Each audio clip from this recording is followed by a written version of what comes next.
सबको जय श्री राधे। बात केशव जी के परिवार की हो रही है। केशव जी का परिवार उत्तर प्रदेश में रहता था। एक बार वो वृंदावन गए। वृंदावन में अपने सारे परिवार को लेकर उनके जाने का सपना पहले से ही था।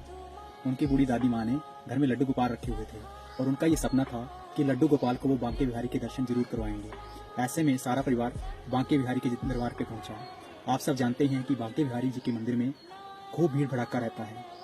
ऐसे में दर्शन करते हुए बूढ़ी दादी माँ के हाथों से लड्डू गोपाल छिड़क गए और भीड़ में कहीं गुम हो गए। उन्होंने सब जगह लड्डू गोपाल को ढूंढा, लेकिन उन्हें कहीं भी लड्डू गोपाल नहीं दिखाई दिए। सब उदास मन से अपने जो उनकी यात्रा थी, अपनी यात्रा के अगले पड़ाव बरसाना में पहुंचे।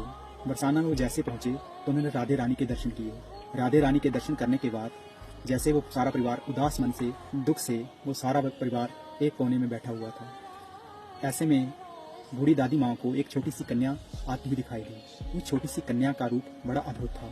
उसने हाथ में छोटी सी टोकरी पकड़ी हुई थी और उस टोकरी में लड्डू गोपाल थे। उन्होंने दादी माँ से पूछा कि मैया, क्या ये आपका गोपाल है? तो जैसे ही दादी माँ ने उस लड्डू गोपाल को देखा तो हुबहू उनका ही लड्डू गोपाल था। उसने उनके द्वारा पहनाए गए कपड़े ही पहने थे और उनके द्वारा पहनाई गई फूलों की माला ही पहनी थी।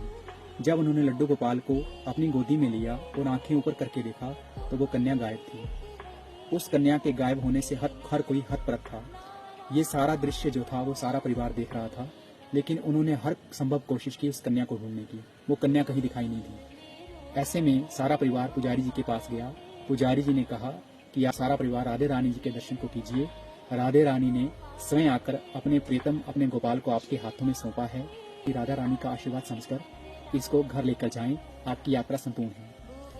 मेरा ये मानना है कि अगर आपके भाव और श्रद्धा शुद्ध होगी और शुद्ध मन से अगर आपने अपने भगवान को चाहा होगा, तब भगवान को किसी न किसी रूप में अवतरण लेना पड़ता है और उनको अपनी परिस्थिति का एहसास आपको करवाना पड़ता है।